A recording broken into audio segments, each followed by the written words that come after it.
Road, ગટર અને ખેતી મુદ્દે કોંગ્રેસનો વિરોધ, મોરબી અને દ્વારકામાં હલ્લાબોલ. પ્રાથમિક સુવિધાને લઈને મોરબીમાં લોકો ત્રાહિમામ છે. વરસાદ બાદ મોરબીના હાલ બેહાલ થઈ ગયા છે, ત્યારે મોરબી કોંગ્રેસ દ્વારા વિરોધ પ્રદર્શન કરાયું. જૂના બસ સ્ટેશન નજીક રોડ પર ખાડા અને ગટર ઉભરાવાને લઈને પાલિકા ખાતે હલ્લાબોલ કરાયો. ઢોલ નગારા સાથે રજૂઆત કરવા મોરબી કોંગ્રેસના કાર્યકર્તાઓ નગરપાલિકાએ પહોંચ્યા. જોકે બીજી તરફ ચીફ ઓફિસર હાજર ન હોવાથી કોંગ્રેસના આગેવાનો રાહ જોવા મજબૂર બન્યા. કોંગ્રેસે રોડ, રસ્તા અને ગટરની સમસ્યાનું નિરાકરણ લાવવાની માંગ કરી.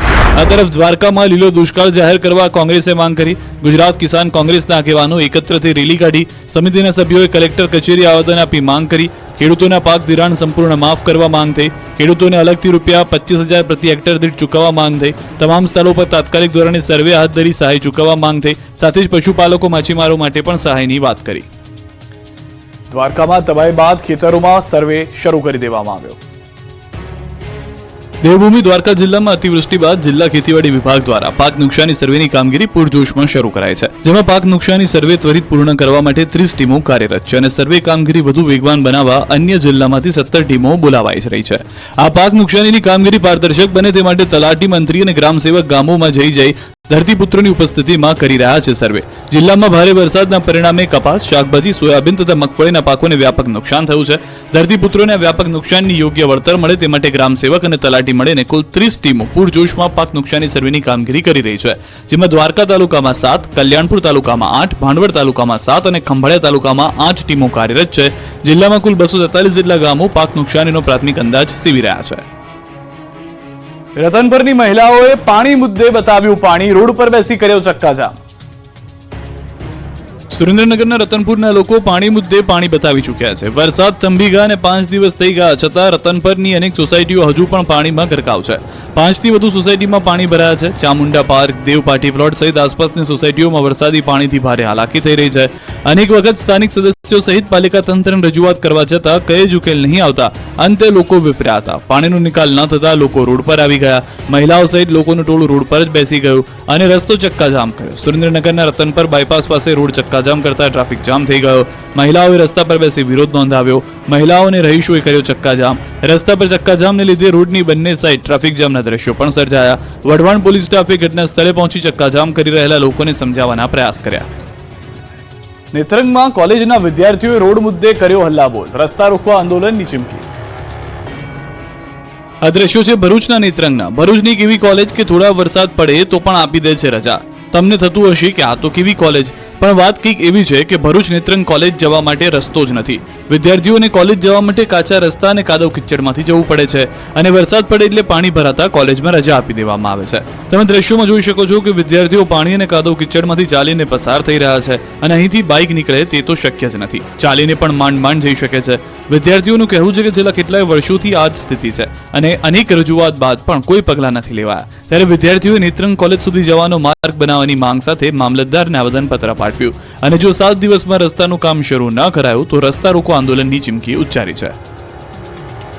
છોટાઉદેપુરમાં હાફીશ્વર ગામના બાળકોને ભણવા જવા બોટમાં બેસવું પડે છે. આઝાદીના 75 વર્ષ પછી પણ ગ્રામ્ય વિસ્તારમાં શિક્ષણ મેળવવા માટે બાળકોને રોજબરોજ સંઘર્ષ કરવો પડી રહ્યો છે. છોટાઉદેપુર જિલ્લાના ક્વાંટ તાલુકાનું હાફીશ્વર ગામ પણ આવો જ એક વિસ્તાર છે, જેના કિનારા પર રહેતા 9 બાળકો ચોમાસા દરમિયાન રોજ એક નાની બોટ થકી પાણીમાં 2 કિલોમીટરની મુસાફરી કરીને સ્કૂલે પહોંચે છે.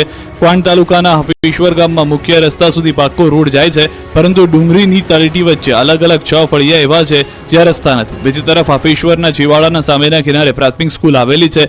જૂના મંદિર ફળિયા અને ઝરણા ફળિયાના બાળકો કાચા રસ્તાનો ઉપયોગ કરીને સ્કૂલમાં જાય છે. ચોમાસામાં આ રસ્તા પર આવેલા કોતરોમાં પાણી ભરાઈ જતા હોવાથી અવરજવર માટે આ રસ્તો જોખમી બની જાય છે. અત્યારે કોતરોમાં પાણી ચલોચલ છે, ત્યારે 9 જેટલા વિદ્યાર્થીઓને અભ્યાસ માટે કોતરના એક કિનારાથી બોટમાં બેસાડીને નદીના સામા કિનારે આવેલી પાદરપળિયાની પ્રાથમિક સ્કૂલમાં વાલીઓ લઈ જાય છે અને એ પાછા આવે છે. આ બાળકો માટે સ્કૂલમાં જવાનો બીજો કોઈ રસ્તો નથી. આમ અભ્યાસ કરવા માટે બાળકો રોજ જીવ જોખમમાં મૂકે છે. પાણીમાં મગર હોવાની પણ શક્યતા છે. આ બોટની અને તેને ચલાવવા માટેના પેટ્રોલની વ્યવસ્થા પણ વાલીઓએ કરી છે. વાલીઓનું કહેવું છે કે સરકાર દીકરીઓનું ભણવાનું કહે છે, પરંતુ આ સ્થિતિમાં દીકરીઓને ભણાવવી કેવી રીતે? ખરેખર તો બોટની વ્યવસ્થા પણ સરકારે કરવી જોઈએ કે પછી ગામના એક છેડેથી વધુ એક નાની સ્કૂલ બનાવવી જોઈએ, જેથી ચોમાસામાં બાળકોને બોટમાં બેસીને જવું ન પડે. કંડલા વિસ્તારમાં 350 થી વધુ ઝૂંપડાઓ પર ફરી ગયું છે બુલડોઝર. દરિયાઈ કાંઠાના વિસ્તારોમાં કરવામાં આવેલા દબાણો પર ફરી બુલડોઝર ફર્યું છે. કચ્છમાં તંત્ર દ્વારા ચુસ્ત પોલીસ બંદોબસ્ત વચ્ચે દબાણો હટાવવાની કામગીરી હાથ ધરવામાં આવી. કંડલા પોર્ટ ક્રીક વિસ્તારમાં જે ગેરકાયદે દબાણો ખડકી દેવામાં આવ્યા છે તેની સામે તંત્રએ લાલાક કરી છે અને સવારથી આ દબાણો દૂર કરવામાં આવ્યા. કંડલા પોર્ટની આસપાસ આવેલા બંને વિસ્તારમાં દબાણ હટાવ કામગીરી હાથ ધરાઈ. દબાણ હટાવની કામગીરી દરમિયાન કોઈપણ પ્રકારના ઘર્ષણની સ્થિતિ ઉત્પન્ન ન થાય તે માટે ચુસ્ત પોલીસ બંદોબસ્ત ખડકી દેવામાં આવ્યો. અંદાજે 350થી વધુ ઝૂંપડાઓ પર બુલડોઝર ફરી વળતા ગરીબો ઘર વિહોણા થયા. રાષ્ટ્રીય સુરક્ષાને ધ્યાનમાં લઈને કાર્યવાહી કરાઈ. આજે સવારથી ચુસ્ત પોલીસ બંદોબસ્ત વચ્ચે કાર્યવાહી કરાઈ. તંત્રની કાર્યવાહીથી દબાણકર્તાઓમાં ફફડાટ ફેલાયો છે. બનાસકાંઠાના ડીસાથી રાશન કાર્ડમાં કેવાયસી કૌભાંડનો પર્દાફાશ. બનાસકાંઠાની ડીસા નગરી કૌભાંડની નગરી બની ગઈ છે. હવે રાશન કાર્ડમાં કેવાયસી કૌભાંડનો પર્દાફાશ થયો છે. ડીસાના પેચડાલ ગામમાં ગરીબોના હક પર તરાપ મારવાનું આખું ષડયંત્ર ચાલી રહ્યું હતું. વીસીના આઈડીનો ઉપયોગ કરી કૌભાંડ કરાયું હતું. ધાનેરાના સિલાઈસણાના વીસીના આઈડીનો ઉપયોગ કરાતો. ભેજાબાજો ડુપ્લિકેટ થંબ બનાવી ખાનગી દુકાનમાં કેવાયસીનો વેપલો કરતા. આ અંગે ડીસા ગ્રામ્ય મામલતદારને જાણ થતા રેડ પાડી. બાતમીના આધારે પેચડાલ ગામે રેડ કરી કમ્પ્યુટર સહિત થંબ કર્યો હતો જપ્ત. સમગ્ર ઘટના મામલે ડીસા મામલતદારે વધુ તપાસ હાથ ધરી. રાજકોટના સ્મશાનના લાકડા ભ્રષ્ટાચારીઓ કરી ગયા ચાવ. રાજકોટ મહાનગરપાલિકાનું વધુ એક કૌભાંડ સામે આવ્યું છે, જેમાં ગાર્ડન શાખાએ શહેરમાં તૂટેલા વૃક્ષોને સ્મશાનમાં મોકલવાને બદલે બારોબાર નિકાલ કર્યાનો હોવાનો ધડાકો થયો. કોર્પોરેશન દ્વારા શહેરમાંથી તૂટેલા વૃક્ષોના લાકડા એકત્ર કરવામાં આવ્યા અને 35 જેટલી ગાડીઓ જુદા જુદા સ્મશાનમાં મોકલી દેવામાં આવી. જો કે આ પૈકીની કોઈ પણ ગાડી સ્મશાન સુધી પહોંચી નહીં હોવાનું બાપુનગર સ્મશાનના સંચાલકે જણાવ્યું. ત્યારે લાકડાનો જથ્થો બારોબાર ચાવ થયાનો ઘટસ્ફોટ થયો. બાપુનગર સ્મશાનના સંચાલક સંજયભાઈના કહેવા પ્રમાણે અમારા સ્મશાનમાં જન્માષ્ટમીની છઠ પછી અહીં લાકડાની કોઈ ગાડી આવી નથી. અહીં ક્યારેક એક બે ગાડી આવતી હોય છે. બીજી તરફ સ્મશાન માટે ચોપડે અલગ આંકડો અને રિયલમાં કંઈક અલગ ગાડીઓ પહોંચી છે. તંત્રનો દાવો છે કે સ્મશાન તરફથી લાકડા મળ્યા હોવાની 28 પહોંચ આવેલી છે. ત્યારે કૌભાંડ સામે આવતા વિપક્ષે સવાલ ઉઠાવ્યા. લાકડાની આ ગાડીઓ ક્યાં ઠલવાઈ ગઈ જેવા સવાલો વિપક્ષ નેતાએ ઉઠાવ્યા. તેમજ આ ભ્રષ્ટાચારીઓએ સ્મશાનને પણ નહીં છોડ્યાનો આરોપ લગાવ્યો. સમગ્ર મામલે ડેપ્યુટી મ્યુનિસિપલ કમિશનરે બચાવ કરતા કહ્યું કે તૂટેલા મોટા વૃક્ષો અને નાની નાની ડાળીઓના નિકાલ માટેની કામગીરી બે એજન્સીને સોંપવામાં આવી છે. જો કોઈપણ પ્રકારની ગેરરીતિ સામે આવશે તો દંડ ફટકારવા સહિત કડક પગલાં લેવાની ખાતરી પણ આપી છે. મહીસાગરના લંપટ શિક્ષકની કાળી કરતૂત જોવા મળી. શિક્ષિકાની કરી છેડતી.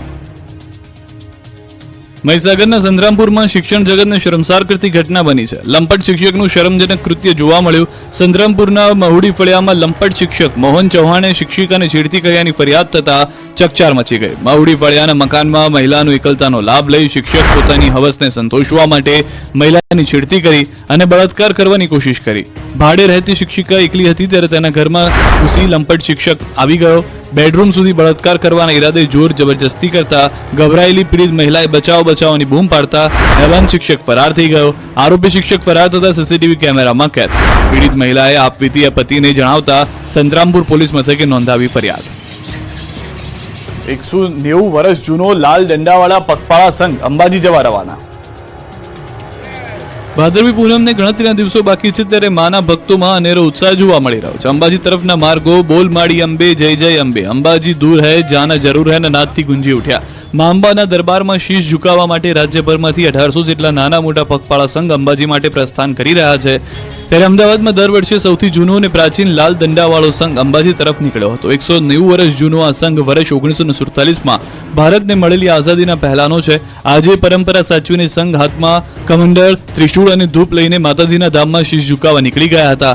અમદાવાદના સાબરમતી વિસ્તારમાં વર્ષ 1835થી શરૂ થયેલા સંઘના લોકો બોલ માડી અંબે જય જય અંબેના નાદ સાથે રસ્તા પર જોવા મળ્યા. અમદાવાદથી અંબાજી તરફ ઘાટલોડિયા સંઘ, બાપુનગર સંઘ, નરોડા સંઘ, નારોલ સંઘ, વાડજ સંઘ, મણિનગર જેવા અનેક 65 જેટલા સંઘો જતા હોય છે. ત્યારે અમદાવાદના શાહીબાગ વિસ્તારથી નીકળેલો આ સંઘ સૌથી જૂનો પગપાળા સંઘ કહેવાય છે. સતત 190 વર્ષથી અંબાજી આવતો આ પગપાળા સંઘ લાલ દંડાવાળા સંઘના નામે ઓળખાય છે. લાલ દંડાવાળા પગપાળા સંઘ અંબાજી પહોંચી ખોડિયાર માતાજીની પૂજા વિધિ કર્યા બાદ મા જગત જનનીના નિજ મંદિરે પહોંચે છે. અંબાજી મંદિર પહોંચી વિધિવત રૂપે લાલ દંડાવાળા સંઘે માતાજીની પૂજા અર્ચના સાથે માતાજીના મંદિરે ધજા ચડાવે છે. ત્યારબાદ આ સંઘ દ્વારા 52 ગજની ધજા સાથે 40 જેટલી નાની મોટી ધજા ચડે છે. ગુજરાતમાં ગણેશોત્સવની તૈયારીઓ શરૂ. ઇકો ફ્રેન્ડલીના પ્રાકૃતિક મૂર્તિની માંગ. રાજ્યભરમાં ગણેશોત્સવની તૈયારી પૂરજોશમાં ચાલી રહી છે. ગણેશજીની મૂર્તિ ખરીદવાનું શરૂ થયું છે ત્યારે ગીર સોમનાથ જિલ્લાના કોડીનારના દેવડી ગામના યુવાન શૈલેષભાઈ પરમાર ગણેશજીની અનોખી મૂર્તિ બનાવે છે. ગાયના છાણ, માટી, ગુવારગમ અને મેંદાવડીનો ઉપયોગ કરીને ઇકો ફ્રેન્ડલી પ્રાકૃતિક મૂર્તિ તેઓ બનાવે છે. ગાયના છાણમાંથી બનાવેલી શ્રીજીની મૂર્તિ બનાવી લોકોમાં પર્યાવરણ પ્રત્યે જાગૃતિ લાવવાનું કામ કરે છે. શૈલેષભાઈ મુંબઈમાં સિવિલ કોન્ટ્રાક્ટનો વ્યવસાય છોડીને ઇકો ફ્રેન્ડલી ગણેશજીની મૂર્તિ બનાવવાનું શરૂ કર્યું. એટલું જ નહીં, લોકોને પોસાય તે ભાવે મૂર્તિનું વેચાણ કરે છે. તો બોટાદમાં પણ માટીના ગણેશ મૂર્તિઓનું વેચાણ વધ્યું છે. શહેરમાં એક સ્થળે માટીની મૂર્તિનું વેચાણ થઈ રહ્યું છે. અહીં 10 ઇંચથી લઈને 2.5 ફૂટ સુધીના રૂપિયા 800 થી લઈને 4000 રૂપિયા સુધીની મૂર્તિ બનાવવામાં આવે છે. ખેડાના કટલાલ પંથકમાં વિધર્મી શિક્ષકની અશ્લીલ હરકત મુદ્દે હિન્દુ સંગઠનોમાં ભારે રોષ. ખેડાના કટલાલ પંથકમાં વિધર્મી શિક્ષકની અશ્લીલ હરકત મુદ્દે હિન્દુ સંગઠનોમાં ભારે રોષ જોવા મળ્યો. હિન્દુ સંગઠનોએ નડિયાદ કલેક્ટર કચેરીમાં આવેદનપત્ર આપી સમગ્ર કેસની તપાસ માટે એસઆઈટીની રચવાની માંગ કરી છે. 50 વર્ષીય વિધર્મી શિક્ષક અખ્તર રમિયાએ શાળામાં ભણતી 9 વર્ષની બાળકી સાથે અડપલા કર્યા. સમગ્ર મામલે પોલીસે ફરિયાદના આધારે આરોપીની ધરપકડ કરી કાર્યવાહી હાથ ધરી, જેને લઈ હિન્દુ સંગઠનોએ આ કેસનો ઝડપી નિકાલ થાય અને ફાસ્ટ ટ્રેક કોર્ટમાં ચુકાદો આવે તેવી માંગ કરી છે. પોરબંદર પંથકમાં લીલો દુષ્કાળ જાહેર કરવા કોંગ્રેસ તરફથી માંગ કરવામાં આવી. પોરબંદર જિલ્લામાં પડેલા ધોધમાર વરસાદને કારણે ખેડૂતોને મોટા પાયે નુકસાન પહોંચ્યું છે. ખેતરો બેટમાં ફેરવાયા છે, પાક નષ્ટ થઈ ગયો છે, જમીનનું મોટા પાયે ધોવાણ થયું છે. ત્યારે કુતિયાણાના ખેડૂતોને કોંગ્રેસ દ્વારા રેલી યોજી મામલતદારને આવેદનપત્ર આપી સર્વે કરી લીલો દુષ્કાળ જાહેર કરવા માંગ કરાઈ છે. પોરબંદર જિલ્લાના ખેડ પંથકના ગામોમાં ભાદર, વેણુ, ઓજદ, મીણસર સહિતની નદીઓમાં કારણે 3 વખત પૂરની પરિસ્થિતિ સર્જાઈ છે, જેમાં ખેડૂતોને જમીનનું ધોવાણ તથા પાકનું નુકસાન થયું છે. તો વર્તુ બે ડેમના કારણે બરડા પંથકના અનેક ગામોમાં ખેતરો ધોવાઈ ગયા છે, જેને લઈ ખેડૂતોને કોંગ્રેસ દ્વારા સર્વે કરી સહાય કરવા માંગ કરાઈ છે. પોરબંદર જિલ્લા કોંગ્રેસ દ્વારા પ્રદેશ કોંગ્રેસના ઉપાધ્યક્ષ હીરા જોટવા સહિતના નેતાઓએ કુતિયાણાના કસ્ટમ ચોકથી મામલતદાર કચેરી સુધી રેલી યોજી લીલો દુષ્કાળ જાહેર કરવાની માંગ સાથે આવેદનપત્ર આપવામાં આવ્યું છે. રોડ, ગટર અને ખેતી મુદ્દે કોંગ્રેસનો વિરોધ. મોરબી અને દ્વારકામાં હલ્લાબોલ. પ્રાથમિક સુવિધાને લઈને મોરબીમાં લોકો ત્રાહિમામ છે. વરસાદ બાદ મોરબીના હાલ બેહાલ થઈ ગયા છે, ત્યારે મોરબી કોંગ્રેસ દ્વારા વિરોધ પ્રદર્શન કરાયું. જૂના બસ સ્ટેશન નજીક રોડ પર ખાડા અને ગટર ઉભરાવાને લઈને પાલિકા ખાતે હલ્લાબોલ કરાયો. ઢોલ નગારા સાથે રજૂઆત કરવા મોરબી કોંગ્રેસના કાર્યકર્તાઓ નગરપાલિકાએ પહોંચ્યા. જોકે બીજી તરફ ચીફ ઓફિસર હાજર ન હોવાથી કોંગ્રેસના આગેવાનો રાહ જોવા મજબૂર બન્યા. કોંગ્રેસે રોડ, રસ્તા અને ગટરની સમસ્યાનું નિરાકરણ લાવવાની માંગ કરી. આ તરફ દ્વારકામાં લીલો દુષ્કાળ જાહેર કરવા કોંગ્રેસે માંગ કરી. ગુજરાત કિસાન કોંગ્રેસના આગેવાનો એકત્ર થઈ રેલી કાઢી. સમિતિના સભ્યોએ કલેક્ટર કચેરી આવેદન આપી માંગ કરી. ખેડૂતોના પાક ધિરાણ સંપૂર્ણ માફ કરવા માંગ થઈ. ખેડૂતોને અલગથી રૂપિયા 25,000 પ્રતિ હેક્ટર દીઠ ચૂકવવા માંગ થઈ. તમામ સ્થળો પર તાત્કાલિક ધોરણે સર્વે હાથ ધરી સહાય ચૂકવવા માંગ થઈ. સાથે જ પશુપાલકો, માછીમારો માટે પણ સહાયની વાત કરી. દ્વારકામાં તબાહી બાદ ખેતરોમાં સર્વે શરૂ કરી દેવામાં આવ્યો. દેવભૂમિ દ્વારકા જિલ્લામાં અતિવૃષ્ટિ બાદ જિલ્લા ખેતીવાડી વિભાગ દ્વારા પાક નુકસાની સર્વેની કામગીરી પૂરજોશમાં શરૂ કરાઈ છે, જેમાં પાક નુકસાની સર્વે ત્વરિત પૂર્ણ કરવા માટે 30 ટીમો કાર્યરત છે અને સર્વે કામગીરી વધુ વેગવાન બનાવવા અન્ય જિલ્લામાંથી 17 ટીમો બોલાવાઈ રહી છે. આ પાક નુકસાનીની કામગીરી પારદર્શક બને તે માટે તલાટી, મંત્રી અને ગ્રામસેવક ગામોમાં જઈ ધરતીપુત્રોની ઉપસ્થિતિમાં કરી રહ્યા છે સર્વે. જિલ્લામાં ભારે વરસાદના પરિણામે કપાસ, શાકભાજી, સોયાબીન તથા મગફળીના પાકોને વ્યાપક નુકસાન થયું છે. ધરતીપુત્રોને વ્યાપક નુકસાનની યોગ્ય વળતર મળે તે માટે ગ્રામસેવક અને તલાટી મળીને કુલ 30 ટીમો પૂરજોશમાં પાક નુકસાની સર્વેની કામગીરી કરી રહી છે, જેમાં દ્વારકા તાલુકામાં 7, કલ્યાણપુર તાલુકામાં 8, ભાંડવડ તાલુકામાં 7 અને ખંભાળિયા તાલુકામાં 8 ટીમો કાર્યરત છે. જિલ્લામાં કુલ 243 જેટલા ગામો પાક નુકસાનીનો પ્રાથમિક અંદાજ સીવી રહ્યા છે. રતનપરની મહિલાઓએ પાણી મુદ્દે બતાવ્યું પાણી. રોડ પર બેસી કર્યો ચક્કાજામ. સુરેન્દ્રનગરના રતનપુરના લોકો પાણી મુદ્દે પાણી બતાવી ચૂક્યા છે. વરસાદ થંભી ગયા અને 5 દિવસ થઈ ગયા છતાં રતનપરની અનેક સોસાયટીઓ હજુ પણ પાણીમાં ગરકાવ છે. 5 થી વધુ સોસાયટીમાં પાણી ભરાયા છે. ચામુંડા પાર્ક, દેવપાટી પ્લોટ સહિત આસપાસની સોસાયટીઓમાં વરસાદી પાણીથી ભારે હાલાકી થઈ રહી છે. અનેક વખત સ્થાનિક સદસ્યો સહિત પાલિકા તંત્રને રજૂઆત કરવા છતાં કઈ જ ઉકેલ નહીં આવતા અંતે લોકો વિફર્યા હતા. પાણીનો નિકાલ ન થતા લોકો રોડ પર આવી ગયા. મહિલાઓ સહિત લોકોનું ટોળું રોડ પર જ બેસી ગયું અને રસ્તો ચક્કાજામ કર્યો. સુરેન્દ્રનગરના રતનપર બાયપાસ પાસે રોડ ચક્કાજામ કરતા ટ્રાફિક જામ થઈ ગયો. મહિલાઓએ રસ્તા પર બેસી વિરોધ નોંધાવ્યો. મહિલાઓને રહીશોએ કર્યો ચક્કાજામ.